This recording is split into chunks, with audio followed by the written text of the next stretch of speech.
What is up, everyone? Welcome to another weekly Good Vibes Gaming discussion. I'm your host for this one, Steve Bowling. One of my topics finally won, so I figured I should be the host. I'm joined, as always, by my good friends and GVG co-founders Ash Paulson, Derek Bittner, and John Cartwright, who has a new and excellent Sonic Generations video out today, if you're watching this the day or the day it was recorded, which you can find out more about how to watch these discussions live over on our Patreon at patreon.com/gvgaming. But this week's topic is the worst Nintendo game.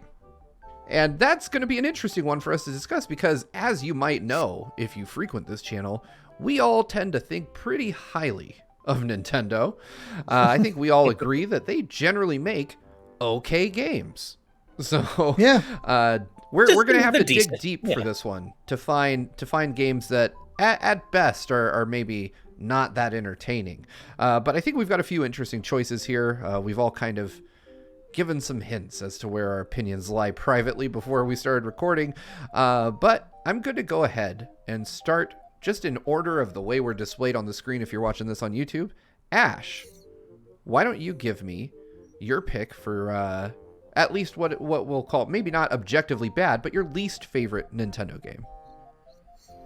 Man, I have a few picks written down here or typed down here, but I think the one I have to lead with is, and this comes from one of Nintendo's darkest years ever, it's Animal Crossing Amiibo Festival. That is one of an obvious choice, to be sure. I know, but you can't. I don't think you can have a discussion about the worst Nintendo games without bringing this stinker up. It really is some of the least fun I've ever had playing a video game. And I remember I covered it. I went to the media appointment for it where they were trying to show it off and really drum up excitement for it. And I'm like, are you guys kidding yourselves? This is awful. I didn't say that, of course. I was thinking it.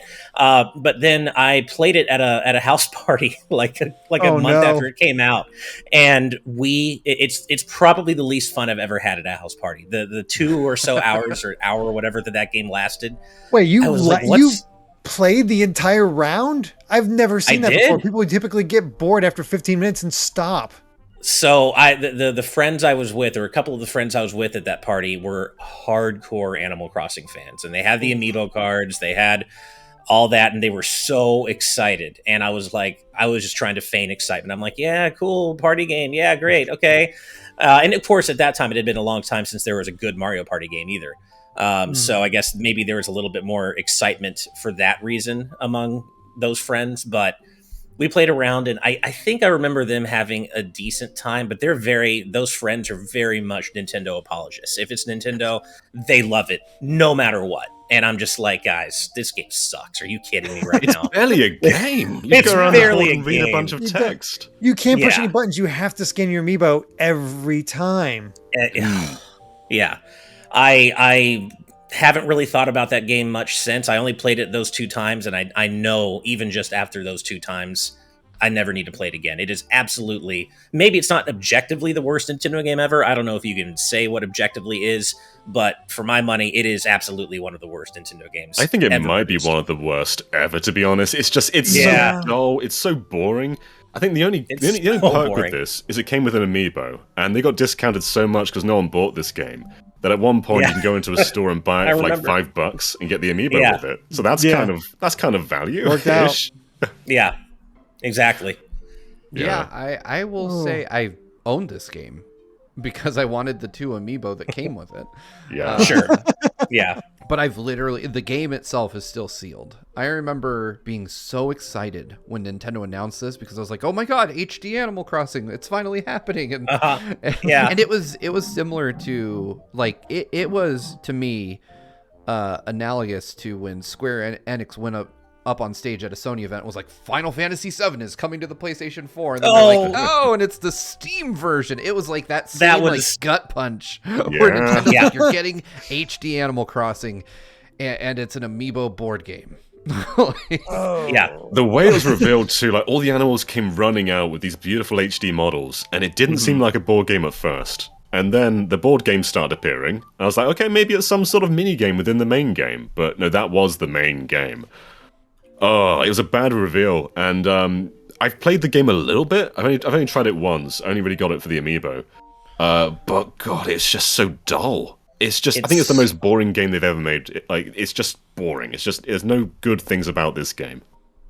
Yeah. No. Didn't they twist the knife by releasing like a Animal Crossing Plaza for the Wii U for a limited time before that's this right. game? They did. Like, hey, you can't get that anymore. Animal Friends in HD, and then we're taking that away. And we're replacing it with something that's somehow worse than an uninteractive demo. Yeah. Right. Yep. I've never played it myself, but I've watched attempts at people playing it, and every time 10, 15 minutes go by and they're just bored. There's nothing to it. Like, I've seen huge Animal Crossing fans play this, and they're just like, no, I can't do it. I can't. I adore nothing happens. Animal Crossing. I absolutely love the series, and I could not play this game. It just. I've seen people say that the Desert Island Escape mode is good, and I don't know if maybe it is. I have no incentive to ever try it though. It's I mean, and they put it in probably... New Leaf too. Like that's in New Leaf as part of the Amiibo update. So there's no reason to play. Yeah. What this is called Amiibo Festival anymore, because that's already in the main game. To be that's fair. That's probably the least onerous part of this terrible game for sure. But I don't think it really lifts the game up in any meaningful way. And God, they're talking about this brings me back to how dark a time this was to be a Nintendo fan, because this was at the end of 2015, and their 1-2 punch of big releases in November was this and Mario Tennis Ultra Smash. God, that was such a depressing time to be a Nintendo fan. That has its own kind of argument, I'd say. Absolutely. Yeah, it wasn't good. It was not good, that's for sure. But I don't think it was as bad as this. No. Ultra Smash was bad, though. I mean, it was literally just raw Mario Tennis with no extras, no other modes. You couldn't even play with friends. It was just randoms. It was just a really, really poor game. Wow. Seesaw24 in our live audience chat says, random, but our good friend Chugga Conroy likes this game more than Mario Party 10? I mean, Mario Party 10 isn't good, but... Really? I trust Chugga on a lot of things, and I feel like I have lost a bit of trust in him now. Right? I can't believe that. Wow. I don't know if I know that, and that's... Wow. Yeah, that's I've played tough. Mario Party 10, and granted, it's not great, but it's still something. Mario Party 10 at least is a game. I don't think exactly. you can say that for Amiibo Festival. Yeah. Ooh. Yeah. All right. Well, I think we all agree that that's probably a good one to start on, because I do feel like that's kind of a layup in terms of bad or at least not up to snuff Nintendo games. Derek, what's your first pick for a bad or unentertaining Nintendo game? I mean, do I go with the really obvious one? Probably, because we did just talk about Chugga, and he would definitely agree with this one. You have to say Sticker Star. Anybody who's attempted to play Sticker Star knows this. It is... There is nothing redeemable about that game outside of its presentation and music. Yeah, that's true. There's the gameplay is pointless. There's no reason to enter battles because you don't get anything from it. The actual battles that you're forced to be in are needlessly obtuse, where you have to have and use the exact stickers in the exact order, and it is not communicated in any way. It is you're just sort of left a chance to have to kind of figure it out on your own, and that means having to replay these battles, and these battles can take a very, very long time. It is so slow paced, and even just figuring out how to move around the worlds, it's ridiculous how obtuse everything is. Nothing's communicated well, and there's almost worse yet is there's no personality. The only personality you get is Kirsty, and she is the worst. She is actively annoying, and just no fun. And one of the best bits of every Paper Mario game up to that point was Bowser and his personality, and he has no personality. It's one of the common things. Right? Yeah, he never speaks once. And one of the things, I don't know if it's true or not, but one of the common things is that Miyamoto saw this like, we don't need a story in this. We can just remove the story. Removing story doesn't mean you get rid of personality. There's plenty of games out there that have no real story, but the characters are great, so you go along with it. And there's no character to this game, and it's just there's a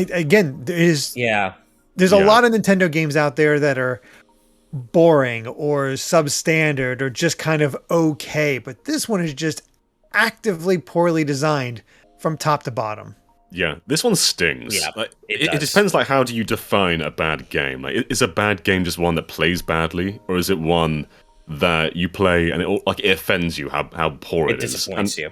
Yeah, I think that's the thing. Like, Paper Mario Sticker Star probably isn't the worst game Nintendo's ever made, but I think because it has standards and expectations to live up to, because it's the fourth game in a series, it's just deflating to play, and it's so deflating that it probably feels worse than an actual bad game. And more than that, it's just boring. It's just dull to play. And I think I agree. I think it's one of the worst games they've ever made. It's just bad, not good. Agreed. Yeah, I remember when I saw at E3 like the first Paper Mario game on 3DS before it had an official title. I was like, "Oh God, new Paper Mario! This looks great!" I was so excited, and then it came out, and this was also the beginning of Miyamoto's weird obsession with like sterilizing the series. No unique characters, all Toads. Like, I don't know why. I'll never understand why he went that direction with it and why he forced that on the series. It was, it's certainly recovered since then, I think, in games like Origami King. But man, at the time, Sticker Star, and I beat this game, sadly. I regret that I did. Oh, me too. I stuck with it thinking it might get better. It doesn't get better. Oh, God. I had a reason to. I was streaming it. I was basically dared to do this. You had no reason to do this, Ash. Yep. Yeah. No, I would not have played it otherwise, but I did, and it was pure suffering. Is it a hot take to say that Paper Jam is also very, very poor? Like, I think it's not as bad as Sticker Star, but I think it's just really boring. It's very forgettable. Yeah. It's just, it lacks the charm that is associated with Mario and Luigi. And Mario and Luigi should always have charm. So should Paper Mario. And somehow that game combines both and has no charm whatsoever. And I'm like, how did that happen? Yeah. The combat's still fine. It's still Mario and Luigi. They didn't change like how the RPG works, but it's just so dull. Mm-hmm. There's no impetus. It feels empty in a sad way. And you get some interactions. Bowser has his personality at least, but it's fine. I mean, that's what it comes down to. It's one of those examples where it's like, we've seen better, but it's okay. It's kind of the same way as Ultra Smash. It's like it plays fine, but it's just boring. Yeah. In the live chat, I'm saying, oh dang, I thought people liked Paper Jam. I think they do. I think people do like Paper Jam generally. I just thought it's fine. It's still Mario and Luigi. It's not a broken formula. I think they'd kind of run that series into the ground at a certain point though. And more than that, it was like the most generic version of that series. So not only were we on like our fifth entry, but it felt lesser than everything that came before. And that one definitely hurt as well, because I was a proponent of Mario and Luigi over Paper Mario for the longest time. Because I thought it was just more consistent. Like Paper Mario had bigger highs, but Mario and Luigi, you were always guaranteed for a really good time. And then I don't know what happened, but you got Paper Jam, and then the two remakes. And the remakes themselves are fine. More so, Superstar Saga is better in general. Bowser's Inside Story is completely pointless. It's questionable. You can play the original on the 3DS already, so what was the point? Exactly. Yeah, exactly. And especially when Partners in Time is sitting there. Yeah. Requiring a remake more than any other. And that was such a shame that they skipped that. Yeah. And I actually have this on my list, but we're talking about it, so I'm just going to throw it in there. Those sub games to add value to those remakes are terrible. Bowser's Minions and Bowser Jr.'s Journey or whatever. Yeah, they're not good. You have it's no gameplay. You're picking your characters. And there's fun interactions. The way it's weaved into the story, kind of fun. I kind of want to see how it all kind of ties in. But the gameplay is so bad that I can't get through it. Fun. Yeah. And also, one of the weird things they did to that was after Dream Team had some of the best stereoscopic 3D on the whole in the entire 3DS library, they just stripped it out of the remakes. It just wasn't there. And I'm like, what? This is your stereoscopic 3D system, and you're not even going to have support for the feature in these games after Dream Team looked so stunning. Like, and I probably love Dream Team more than most. I will defend that game to the death. It has some pacing issues, but I loved it. I definitely enjoy it too. So it takes a while to get going, but it does. Yeah.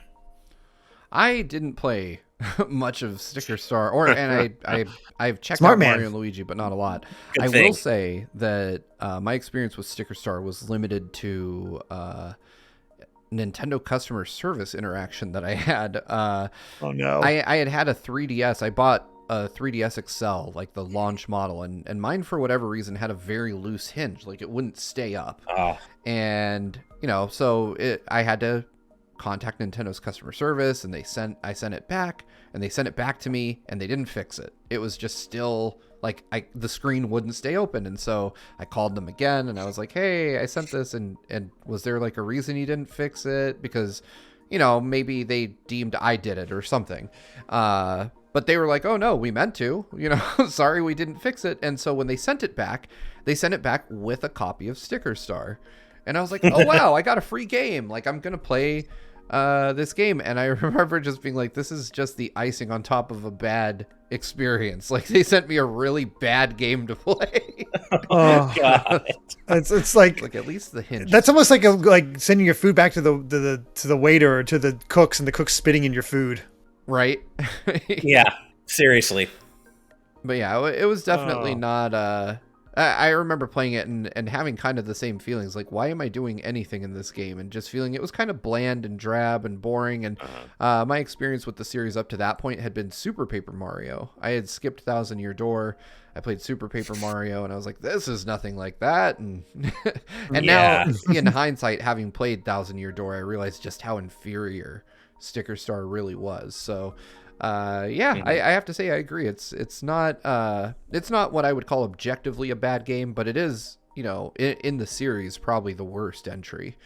And that's, like John said, that's pretty deflating. No, in its own way. you know what? I would go so far to say objectively Sticker Star is a bad game. I would too. Taking it away outside of all the other series, like if it was just released on its own, that's a bad just game just badly because of the designed. poor conveyance and Is it design. a bad game in reference to other Nintendo titles, or a bad game when you take gaming as a whole?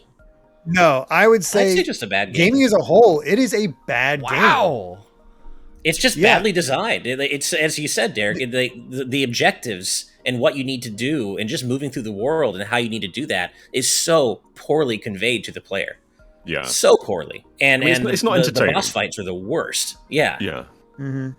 Because there's only one way to beat each boss, and the game doesn't even really do a good job of telling you that one way. It's very restrictive and just obtuse, and I'd say it's just a bad game. Yeah. Wow. All right. The spice is flowing already. All right, John, it's time for us to hear from you. What is your first pick for a bad Nintendo game? Okay, so I'm going to dunk on something that I think has the status of a classic. And I've always disliked it. So this released before Super Mario Brothers, before we figured out how jumping worked, and this game has a terrible jump. And I was always curious about it, because I guess Smash really introduced me to a lot of Nintendo properties, and after I played Smash, I started reaching out and playing other Nintendo IP. And live chat's guessed it, it's Ice Climber. I think Ice Climber has a terrible jump. I think it's just a very poor playing game. And I was playing through all of Nintendo's library. I was playing F-Zero, I was playing Metroid, I was playing everything that Smash introduced me to. And when it came to Ice Climber, I was expecting, something just as good as all the other ones, because these guys, they made it into Smash. Smash is the place for all the big Nintendo IP, the juggernauts. And I think it's just really boring and very poor. And I've given it multiple attempts, multiple chances. I just think it's not a very well-made game. It's not. Ice Climber sucks, straight up. Yeah. That's an interesting take, because, it's one that I don't think people would consider an obvious one, but it is absolutely not entertaining. It's just a bad game. Yeah, like sometimes you'll jump and you'll just go straight through one of the icicles, or you'll hit, like, the hit detection is just messed up. And the actual jump itself is so, like, strict, but floaty at the same time. It's this weird middle ground of being not very controllable, but also the complete opposite of that at the same time. It just doesn't work. And there's an NES remix, I think it's either 1 or 2, and I just dreaded playing any of the Ice Climber ones. Same. I had this on my list too, and like I for some reason, this is probably mostly due to Nintendo's own nomenclature. Games like Ice Climber and Urban Champion and Kid Icarus, they get passed off as classics when really they're not. They're really not very good. I would just venture to say they're bad. And hey, I love Pit. I love Kid Icarus Uprising. But the original Kid Icarus, except for the 3D Classics version, it sucks. And yet these games are still passed off as classics. They're just not. They're just not. There's some Kid Icarus defense in the chat. Time. I don't think it's very good. Sorry. It's not as bad as Ice Climber. I've never gotten that far in Kid Icarus. I will say that. I don't think it's bad. It's just really freaking hard. Yeah. Yeah. And it's not as bad as Ice Climber, to be clear. It definitely is not. Yeah. Or Urban Champion. And Ice Climber is, I think no matter what, especially with those older games, especially now, is like sometimes like it's an endless game. You will keep climbing mountains until you lose all your lives. And that can work for some games, but it just ends up kind of boring. Whenever someone praises Ice Climber, they're talking about the Smash characters. No one's passionate about the game. I don't think that person exists. If you do exist, let me know, but I don't think you do. Yeah, I would agree. Ice Climber is just kind of like mechanically, even for its time, it's a bad game.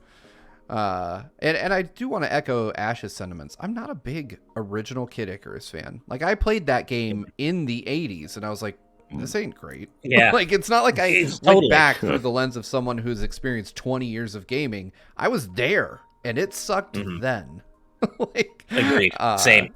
So yeah, I think both of those games, Nintendo's early development efforts are almost a gold mine for this kind of stuff, because you have to remember, in the 80s and the 90s, Nintendo was, just like everyone else, still learning how to make video games. Yeah. You know, this was an arcade-dominated industry when the NES or the Famicom came around, really. And so a lot of game design mentality was based on how to get people to put more quarters into something. Right.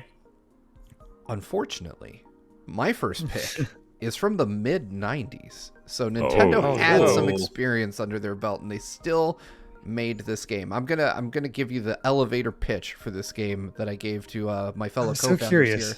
It is a licensed game. It is developed by Nintendo, but not published by Nintendo. It is... They were too scared to publish this. Yeah, it is Snoopy Concert for the Super Famicom. What? Snoopy Concert? Snoopy? I've never heard of this. Super Famicom Japan-only game based on the Peanuts IP, in which you play as Snoopy, and it's just like you walk around and play mini-games. Really boring mini games. I've never heard of this. Like solving puzzles. I found it. It's developers PAX Softnica and Nintendo R&D 1. Yeah, Nintendo R&D 1. Like one of their best in-house development groups worked on this. And it oh my god, it's a Totaka. I urge you to go watch a long play of this, because it is boring. This looks terrible. Yeah. Totaka did the music for it. Yeah. Totaka. Wow. Really? I'm telling that you, must have been one of his first projects. Nintendo this is wild. Put some of their top talent on this, and they swung hard and just missed. It is impressively bad. For like, this is Nintendo arguably at their peak, like in the middle of the SNES era. And it's just like, it is just another like licensed crap game that it reminds me of if you ever played like Beavis and Butthead or The Simpsons on like Sega Genesis back in the 90s. It is of equal quality, which is to say just terrible. Yeah. Unfortunately, Steve, I think we now have to do a video finding Totaka's song in Snoopy's concert. It's got to be in there somewhere. It has to be in there, right? It might be. Yeah. It might be, yeah. But that's funny that you mentioned Beavis and Butthead, Steve, because when I saw these screenshots, that is exactly where my mind went, is the 16-bit version of Beavis and Butthead. It looks so much like that, and it looks just as boring as that game was. Yeah, it is absurdly boring. A long play of it's a 1.5 to 2 hour game, and it's just walking around. You eventually How do you know about this game? Puzzle. Before I suggested the topic, I did research on really bad video games, and I found this game in a list of bad overall video games, which gave me the idea to do bad Nintendo games. But now I do want to play Wow. it. I've never played it, but I have a feeling it's going to end up on my SNES Mini soon. And I'm going to Yeah, I'm fascinated Oh, yeah. by this. I've got to play Nice. it. Yeah. Yeah. This This is a it is good one, it is Steve. so bad it's not even listed on Totaka's Wikipedia page. He doesn't want anyone to know. Yeah. Uh-huh. It is not there. Yeah, it's So, definitely wow. like an interesting, weird piece of Nintendo history that clearly they've tried to sweep under the rug. But somewhere out there, I imagine this game is probably pretty cheap too. But yeah, it's just a terrible. Like, I don't know why Nintendo would agree to develop a licensed Peanuts game. Like, it would make more sense like in the early NES era when they were doing like they did Popeye. Which also was a bad game, coincidentally, but it I makes far less Weirdly sense. enjoyed Popeye as a kid. I doubt it's that entertaining going back. Oh, it's probably not as good in hindsight. I think I enjoyed it at the time, but it's still better than that weird Popeye remake that they just released Yeah. Oh, Yeah. last year. right. I Yeah. forgot about Steve, there is at least one fan out there though of Snoopy Concert, because while I was doing an image search for this game, I came across a fan mock-up box art of Snoopy Concert reunited for the 3DS. Oh my And I God. just posted Why? it in Did you live make audience this, chat. Steve? that. Well, yeah. God. obviously. That logo. That logo's the best. Oh, And there's the random wiggler in the background. Like, it's just- Yeah. That's about a quality you can. Well, I mean, Yeah. it's a Nintendo developed game. Heck. Of course they can get Wiggler in there. right? Oh, But there's wow. at least one person out there Other who really wanted fun a fact sequel. about this: it supported the NES, the Super NES mouse. What? Wow. Well, It's yeah, That's a even point and weirder. click. Game. what? Yeah, there's a point and click segment with You Schroeder. could only make it as boring as it needed to be by including the SNES This is fascinating. mouse. It is fascinating, yeah. Yeah. And Tataka started doing songs with X for the Game Boy, I think, and that was like 92, I want to say. And what year did you say this was? Like 95. 95. So it probably does have But- Tataka's song in there. But oh yeah, by this point he had already done Mario Land 2, Mario Paint, Link's Awakening. God, I really want to try and find that song now. I think we've sort of set a mission for ourselves. Yeah. There we go. Find Totaka's song in his. No, not arguably, definitely the worst game he's ever worked on. Or maybe there's a good certainly. soundtrack. Yeah, that's true. Well, I Yeah, did listen could to be. some music from the. It just seems like MIDI covers of like songs from the Peanuts. Oh, really? So, Oh, interesting. okay. Okay. so it and it's like on an annoying loop. It's also like it's so incredibly low effort. I'm kind of surprised Nintendo attached their name to this. Yeah.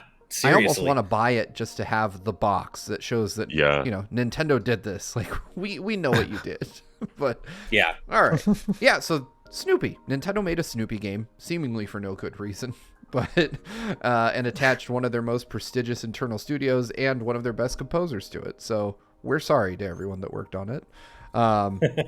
But Ash, we're looping back around. What is your second pick for a bad Nintendo game?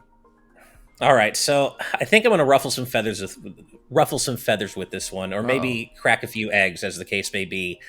I'm not going to say this is objectively the worst Nintendo game ever. It's not, but it's a game that, as John was kind of mentioning earlier, that I was massively disappointed by when it came out, and that, I'm sorry, Brandon, is Yoshi's Story.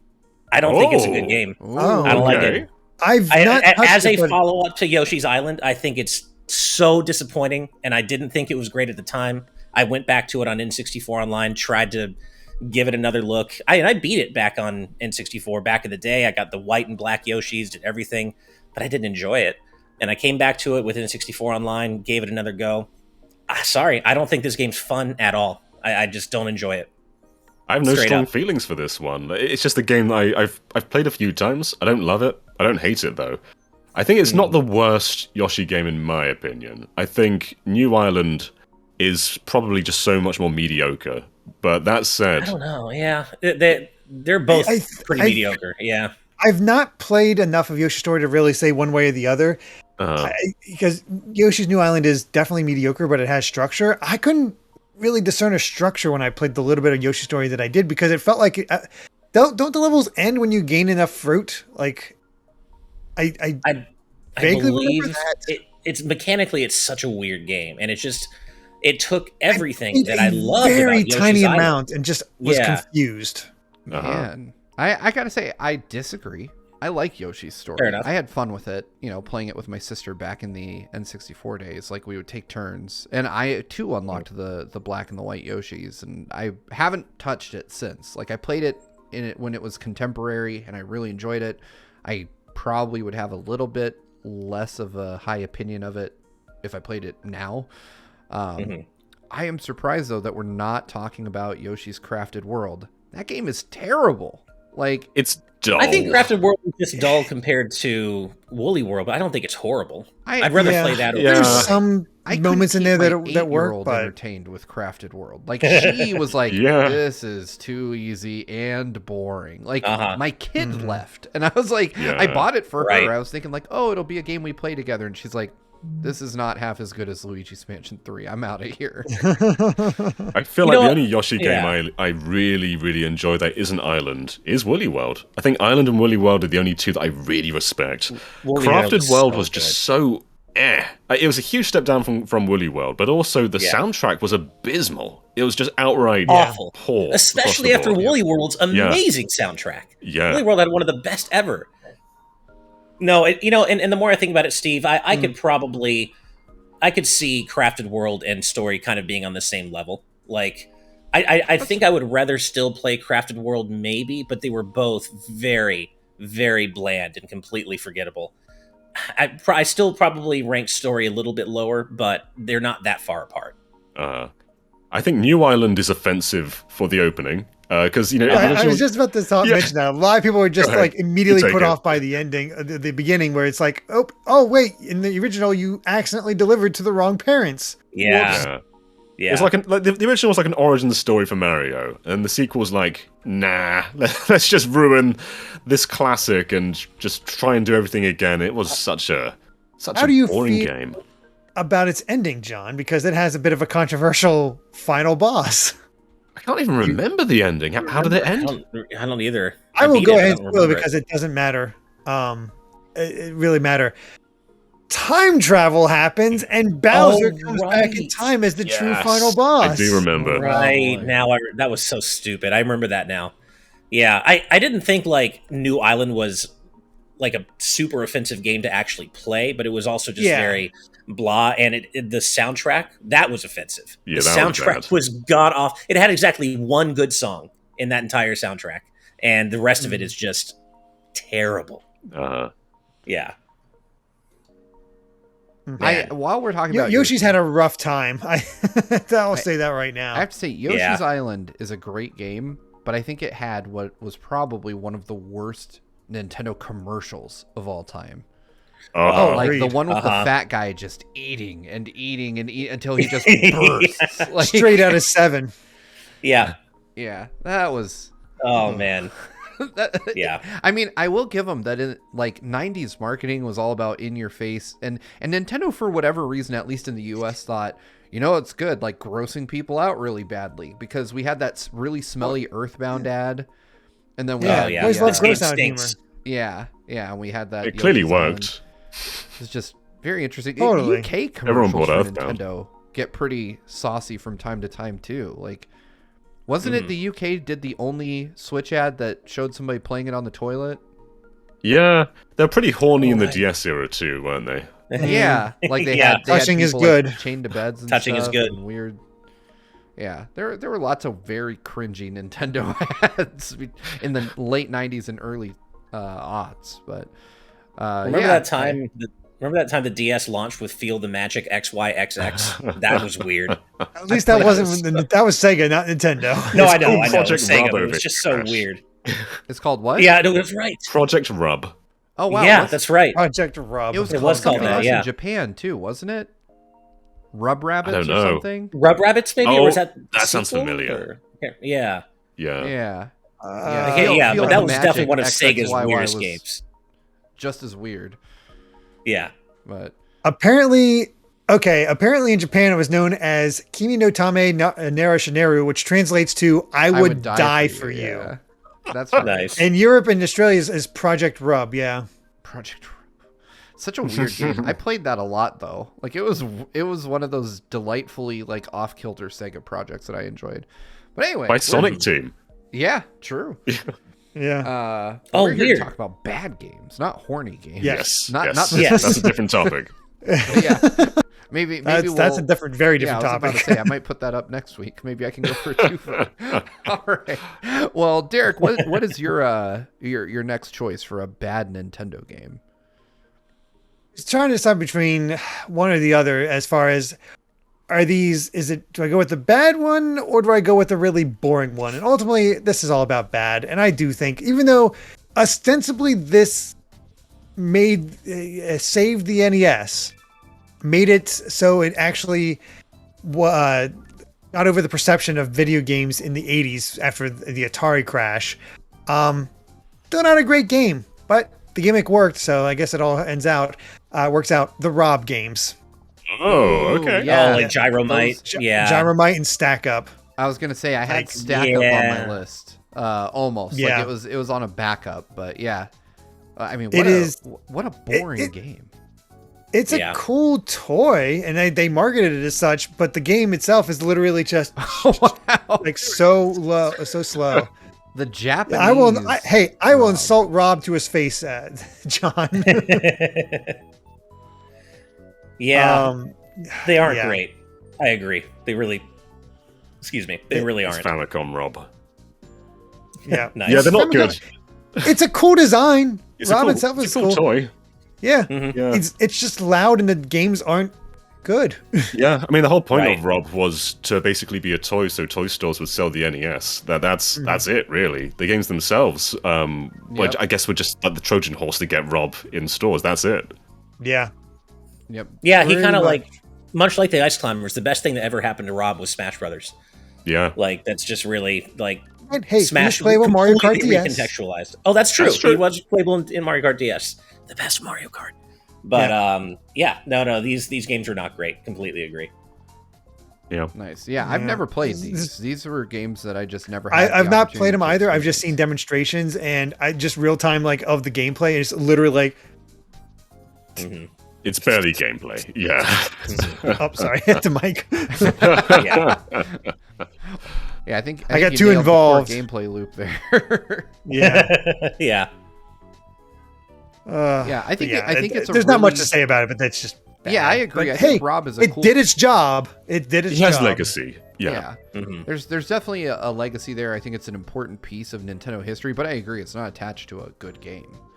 Right. But it is kind of a neat thing to have. Like one of the very few toys Nintendo put out in the more, since they entered the games business, which I think is pretty cool. And the story of how they had to do that to get the NES onto store shelves is pretty interesting as well. I think they also partnered with I always want to say Wizards of the Coast, but it was something with my Wizard gosh. to like the same folks in the US that were distributing Teddy Ruxpin, which was like a highly popular toy in the early 80s.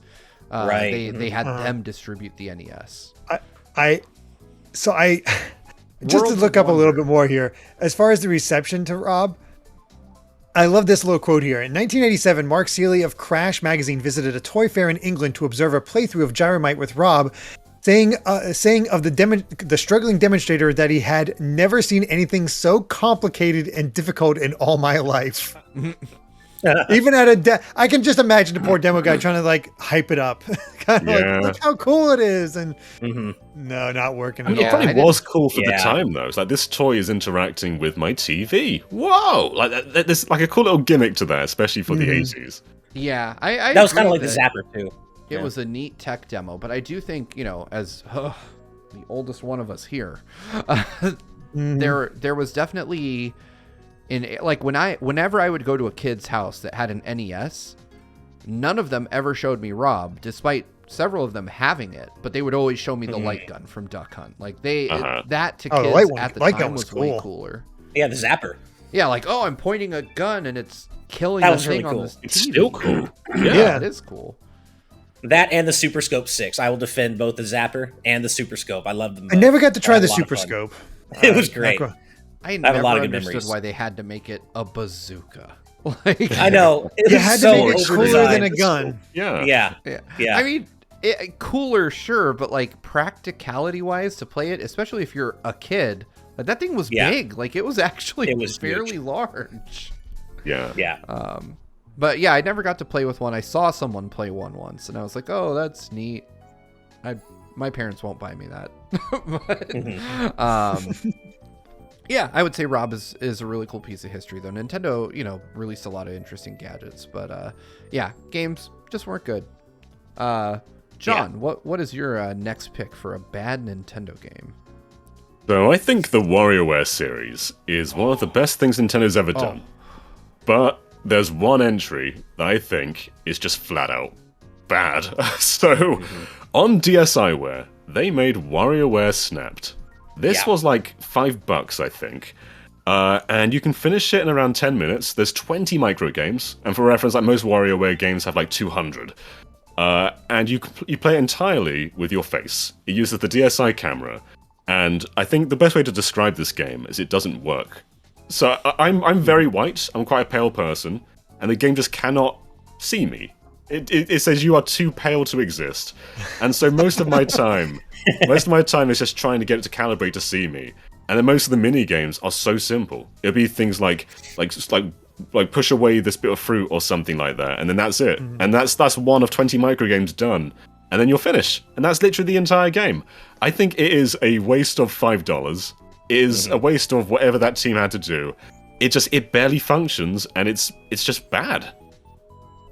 Yeah, Remind completely me, agree. John, doesn't it also I've like not creep touched it, shot but- you at a couple points during the game and then show them It to you at the does. end? That's right, it does, yeah. It's like, hey, we took a photo of you while you were Without playing telling this. you. Without Right? telling you either. Like, it doesn't let you know it's doing it. It's like, hey, here's a photo of you from the worst possible angle while you're doing something stupid. I looked it up, and apparently there's also more time given to the minigames because they know how poorly it works. So Oh it's yeah, like, it takes yeah, away it's, from not, the it's not like intensity. 5 seconds. Like on some of them, I'm there for like 20 seconds, just shaking my hands until something registers. It barely counts down. Yeah, they clearly knew it didn't work. God, And, no, I never played it, but I've looked it up before, and it seems as bad as what you're saying, It John. feels like Nintendo knew that the DSi wasn't going to be super popular, and so they just put this game out there. Because I remember getting a DSi because it was a new DS, and I was like, oh man, what can I do with just this thing? And WarioWare was the first. I was like, oh, there's a WarioWare game just for this, and I bought it, and I was like, buying this DSi was a mistake. Yeah. Right. I was researching whether it was just me being pale that was the problem, and I saw one person who said it doesn't work for a lot of black people. So I think this game it probably just doesn't work in general, but it doesn't seem Yeah. to get like skin tones on either side, which is bizarre. You think they would have play tested that? You know what the Yeah. crazy thing? I don't know why this brought into my mind. It's completely off topic, but it's weird how, you know how everybody complained about, Hey You Pikachu, and how Pikachu never would respond to you. Did you guys hear about how they replaced the mic, gave a better mic for that, and Pikachu responded perfectly? Yes. They found out that the Oh. mic itself is utter garbage, and that's why Pikachu. And they did it. They did a demonstration of using the mic and having it record things and it coming out. You could barely understand a thing. Oh, It's just interesting. No, I didn't jumbled. know that. So Yeah. Oh. the actual tech behind Hey You Pikachu completely worked. It's just that package was a terrible Interesting. mic at the time. Yeah. That is interesting. This is the opposite of that. Yeah, I didn't know Nothing that. worked. Yeah. I only played Hey You Pikachu in Japanese because I was in Japanese at the time. So I was like, oh, I'll get like a little kids game where I could talk to Pikachu and practice. And it worked perfectly for me, but now I wonder if it's just, it sounded close enough. Yeah, maybe. Right. Maybe. Like that Um, bloop sounded like a word. We'll just do that. I'm glad you brought up WarioWare Snapped, John, because it reminded me of another game that that uses pictures of you, and I just wanted to remind everyone that Nintendo did once make a game called Face Raiders, one of the worst names ever, and it was a 3DS pack-in game. The game itself was whatever, it wasn't terrible, but it's just the fact that it's called Face Raiders. Like, what were they thinking? What were they thinking? I like Face Raiders. Yeah, They it was also fun. did. It was fine, yeah. They did It was that technical. photo dojo as well, where you take off a DSi where you take pictures of yourself in different poses and you play as yourself in a fighting game. That was neat. That's Yeah. better than Oh, WarioWare yeah. Snapped. Yeah, Uh-huh. that's cute. That's a Yeah. cute idea. Yeah. Yeah. I agree with that. Yeah, I think I played, like, I tried to pick up a bunch of DSiWare, and then, I moved on to the 3DS or whatever came out after that. Was it the DS XL? No, DSi XL. DSi XL. Yeah. And then they were pretty similar time periods. I didn't bother with the DSi systems. Oh, yeah. man, I feel like DSi was like a year or a few months before 3DS. There wasn't much of a lead-in. It was a weird stopgap, yeah. Well, I remember getting the DSi XL, and it had the obnoxiously large stylus. Like you clearly bought the grandpa version of the DS. Yeah. Like it was the size of like a regular pen. And I was like, why did I? You know what, though? I will defend myself. that stylus only because of Theater Rhythm. I actually specifically got extra, like, large styluses for that game alone because it actually really benefits. If you have, like, big hands like I do, I will say having a giant stylus helps with Theater Rhythm. That is the only game. Only game. Nice. I dislike the standard 3DS stylus because it digs into your finger. Oh, yeah. Yeah, the, it the does. telescoping one, right? Like the little metal one? Mm-hmm. Yeah. Yeah. All right. Well, with John's pick out of the way, which I totally agree with, WarioWare was a terrible game. I've got another deep cut. And just one more. This one is from 1981. So I'll give Nintendo a pass on the fact that it was probably a pretty early effort, but it's called Space Demon. And Space Demon. It's essentially like a straight up rip off of Galaga. Like it is, you play as a ship. Derek and John will appreciate this. You guys probably both have these now, but like that baby toy that is just a post and like a bunch of rings that you stack on top of each other. Oh yeah. Your ship looks like that. It is one of those essentially. And you're just shooting at like the most generic looking space aliens with like moving patterns, and they're all ugly. And that's all. That's the entire game. That's it. It's an old arcade game, and it just says developed by Nintendo. And I was like, I don't know about these Nintendo guys. This is pretty rough. I think it eventually got a Famicom port. Okay. Apparently, so your original description of like it's like Galaga that led me to think like, oh, this can't be bad then. So is it just a terrible sort of rip-off of Galaga, or is it because it's derivative then? Oh, okay, it is a terrible rip-off of Galaga. Like there is interesting, so little information about this game out there. Apparently, it's the I'm going to spiritual post successor. a video to the attract mode for it. Apparently, which again, it's this was put out in arcades by 4Trek. I've never even heard of them. Never even heard of that company. Yeah, I guess it's the spiritual successor to a game called Space Firebird, which I also have never heard of. Yeah, and that was also an arcade game. Yeah, it's just another like. I usually associate Nintendo with making, like when I think of Nintendo arcade games, I think of Punch Out. I think of even Super Mario Brothers, which got an arcade port, which is a really weird thing to think about. But yeah, like the enemies overlap each other. The ship design is weird. It's just a very bland, like generic feeling space shooter, even for the time. Like I was around when this game was in arcades, and I didn't know about it. I've never seen it. Me neither. But yeah, it's weird because Nintendo's not usually derivative, right? Like a lot of their games are very original. I guess Balloon Fight was quite derivative of Joust, actually, which probably predated that game by 2 years, I want to say. Yeah.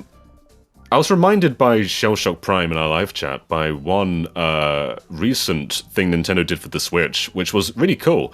They put a lot of their arcade games on Arcade Archive, including the original Donkey Kong for the first time, pretty much ever, that re-release. And there's lots of cool stuff on there. And one game that never, ever got re-released, or was really talked about, was Sky Skipper. And I bought this out of curiosity, because I'd never heard of Sky Skipper before. And all of a sudden, they pulled it out at E3 in their Treehouse demonstration. And I was like, man, a lost Nintendo game. I've got to try this. I didn't know what was going on. Yep. Sky Skipper is so confusing. I can't even say that it's bad, because I just didn't get it. Like, have you guys played Sky Skipper?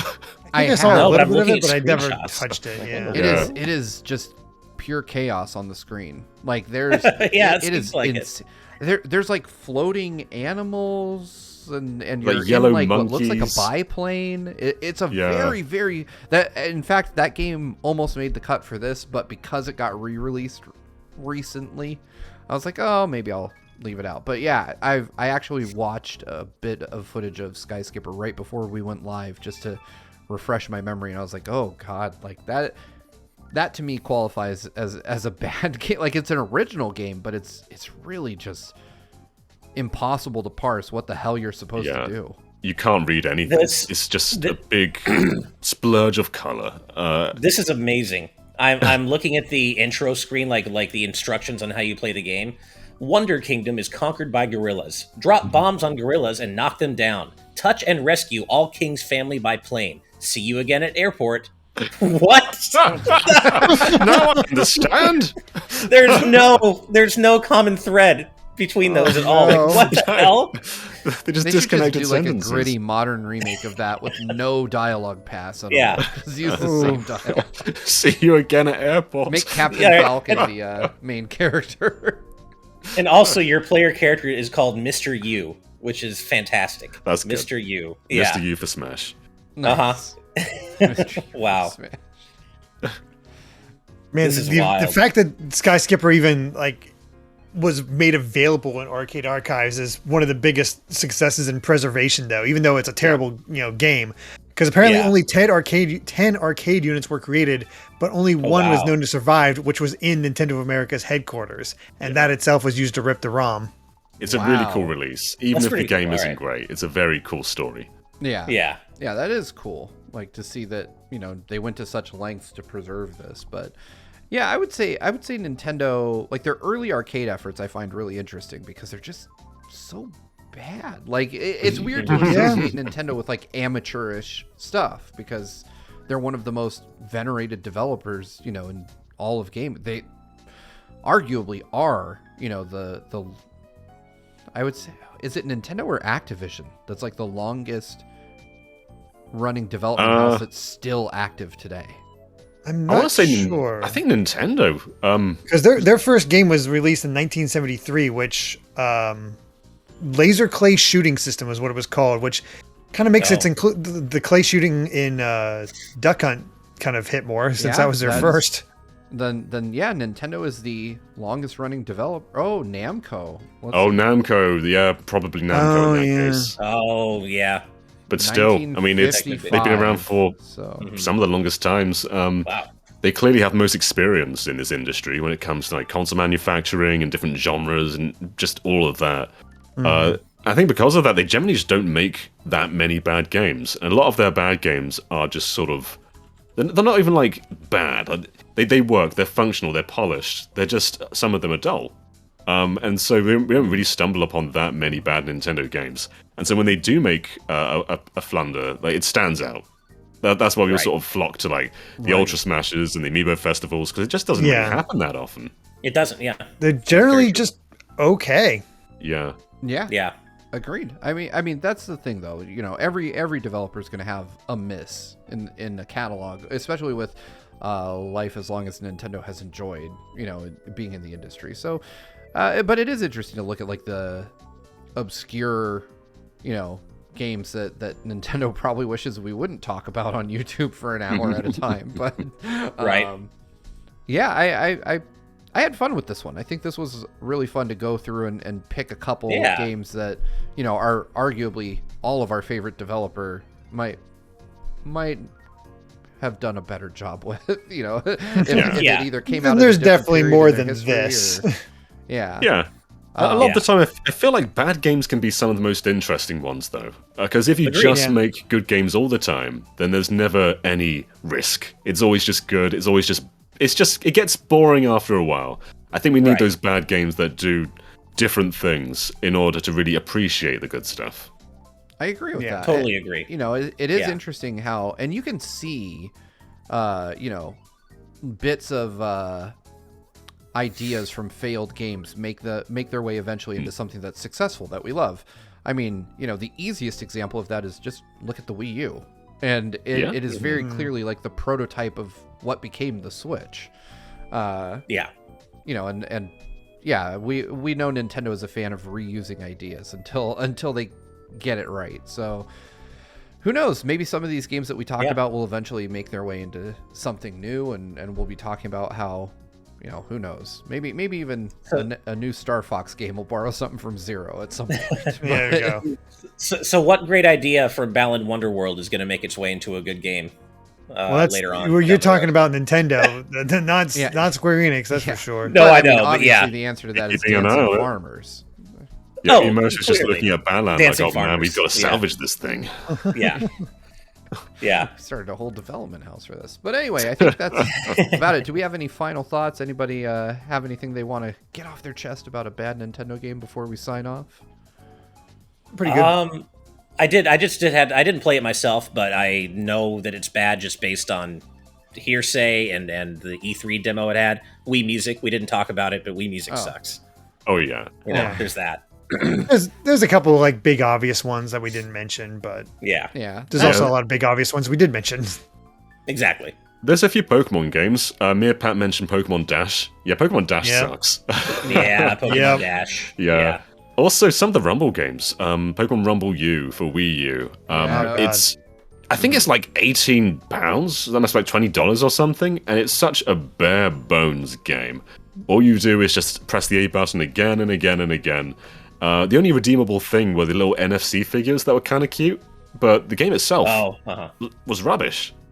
Yep. Yeah. Agreed. Those. I played that game. I bought a couple of the figures. I agree, John. They're excellent figures. I wonder what happened to them. But not a great game. Anyway, that does it for us for this week. I hope you guys enjoyed this weekly discussion. If you want to be able to vote on the topic of our next week's discussion, head over to patreon.com/gvgaming, where at our producer tier and above, you get to have your say in what we record each and every week. If you're in our live audience, you get to watch us record these discussions live every Wednesday at noon Pacific or 11 Pacific. Time changes are a thing. Right. It's weird. But anyway, thank you guys so much for watching and for hanging out with us. We'll be back next week with another patron-voted discussion for you to enjoy, as well as GVG Cast every Friday at 4 p.m. Pacific, 7 p.m. Eastern. Until next time, guys. Bye. Bye. Bye.